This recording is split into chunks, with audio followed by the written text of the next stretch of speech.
My name is Hannah Blake. I'm 30 years old. Last Christmas Eve, my mother stood in the center of our living room, holding my old black diary with the gold clasp, and decided it would be the perfect entertainment for 29 relatives packed into our house. She smiled like she'd been waiting years for that moment. "Let's see what Hannah was really like as a teenager," she said, already laughing before she read a single word. People leaned in. Phones came out. Someone actually said, "This is going to be good." And for the first minute, it was. Laughter. Loud, sharp, relentless laughter. Because when a parent mocks their child, people think it's harmless. They think it's funny. They don't realize they're watching something break. Then she flipped to a page she hadn't read in years. Her voice changed. Just slightly. She blinked once. Twice. Then stopped mid-sentence.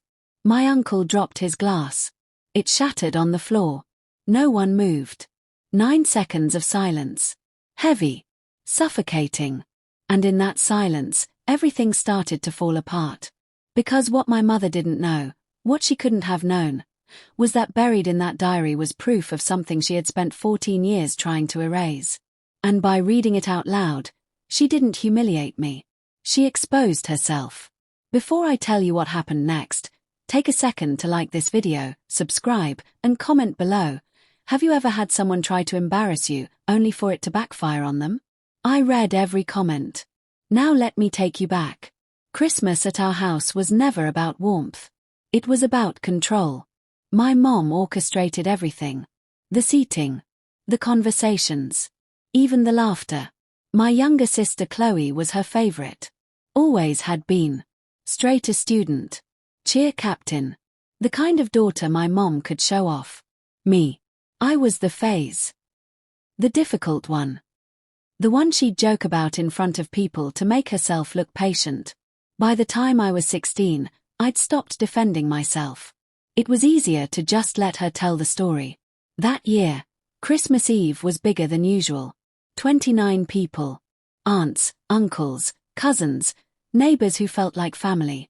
The house smelled like cinnamon and roasted turkey. Lights everywhere. Music playing softly in the background.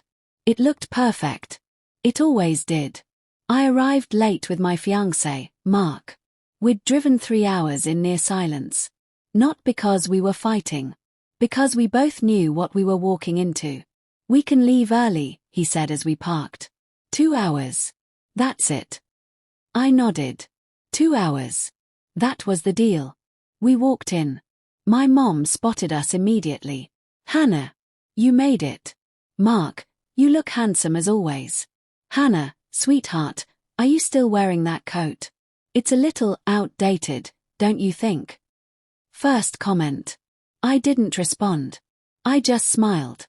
Kept count. I always did. By the end of the night, there would be at least 15 more. We moved through the room. Hugs. Small talk. Fake smiles. Chloe was already at the center of everything, laughing, showing off a bracelet my mom had clearly bought her. I recognized it. $2,800. I'd seen it online. I was wearing a ring I'd bought myself after paying off a credit card last year. No one noticed. Dinner was loud. Overlapping conversations.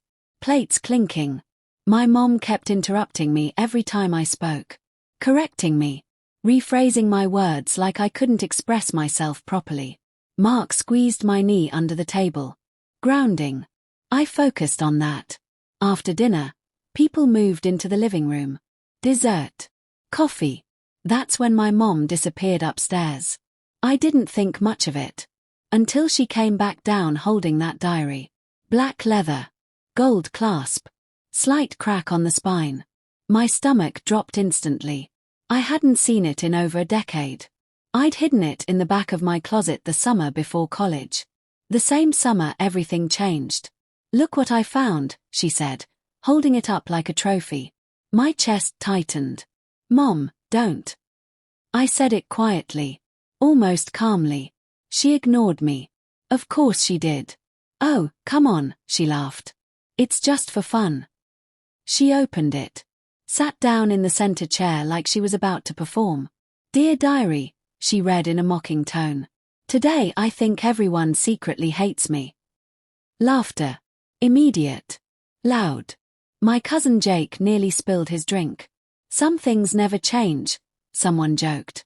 More laughter. My mom kept going. Entry after entry. Boys I liked. Friends I fought with. Insecurities I'd poured into those pages thinking they were safe. She exaggerated every word. Twisted every sentence. Made it all sound ridiculous. And people ate it up. I stood near the wall. Completely still. Mark's hand pressed against my back. Steady. Warm. Keeping me from walking out. Here's a dramatic one, my mom said, flipping pages. Oh, this is gold. She didn't check the date. She didn't read ahead. She just started reading. And that's when everything shifted. October 12th, she began. I heard something tonight I wasn't supposed to hear. Her voice slowed. Just slightly. My heart started pounding. I knew that entry. I knew exactly what was on that page. I'd memorized it. Mom was in the kitchen with... She stopped. Looked up. Just for a second. Then kept reading. Mom was in the kitchen with Mr. Carter from next door. They didn't know I was upstairs. I heard them talking about money. A lot of money. The room got quieter. Not silent. But the laughter faded. People were listening now. He said, "Are you sure she'll never find out?" And Mom said. Her voice cracked. Barely noticeable. But I heard it. Everyone did. She hesitated. 3 seconds. 5 seconds. Mom said, "She's just a kid. She won't understand. And even if she does, no one will believe her." Someone shifted in their seat. A glass clinked against a table. My uncle leaned forward. "What is that?" he asked quietly. My mom tried to laugh it off. "It's just teenage imagination," she said quickly. Too quickly. "Read the rest," I said. My voice was calm. Flat. Controlled. She looked at me. Really looked this time. For the first time that night. And I saw it. Fear. Real fear. "It's not important," she said. "Just a silly entry." "Read it," I repeated. Silence. 7 seconds. Then my aunt stood up. Walked over. Took the diary from her hands. "I'll read it," she said. She didn't ask for permission. She just did it. She cleared her throat. Looked down at the page. And started. He said, "That money isn't yours." And Mom said, "It is now. I moved it months ago. No one checks those accounts." The air in the room changed. Completely. He said, "What about Hannah?" And Mom said, "She doesn't need it. She's not like Chloe. She won't go far anyway." A sharp inhale from somewhere behind me. I didn't understand everything, my aunt continued reading. But I heard numbers, $45,000. Something about an account in my name. Something about moving it before Dad noticed. I wrote down what I could hear. I think Mom took money that was supposed to be mine. My aunt stopped reading. Looked up slowly. No one spoke. No one moved. My mom stood up abruptly. "That's enough," she snapped. "It's nonsense." I stepped forward. Finally. "It's not nonsense," I said. My voice didn't shake. Not even a little. I kept the rest. She froze. Completely still. "What?" "The records," I said. "The statements. The account history. I found them a week after I wrote that entry." My cousin dropped his phone. It hit the floor with a dull crack. No one picked it up. "Hannah," my mom started. "Don't," I cut her off. "Not this time." I walked to my bag. Reached inside. Pulled out a folder. Thick. Worn. Carried for years. Just in case. I set it on the table. The sound was quiet. But it echoed. "You always said I was dramatic," I said. "So I documented everything." My hands were steady as I opened it. First page. Bank statement. My name. Account balance. $52,000. Second page. 6 months later.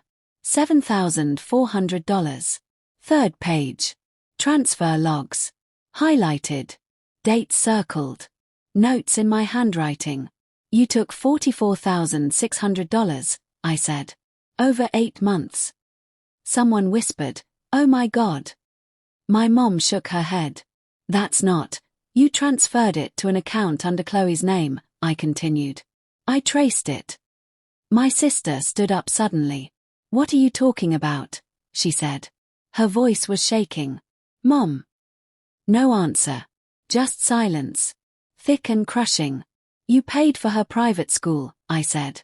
"Her trips. Her car. Everything." Chloe looked at my mom. "Tell me she's lying." My mom didn't speak. She couldn't. And that was the moment everything broke.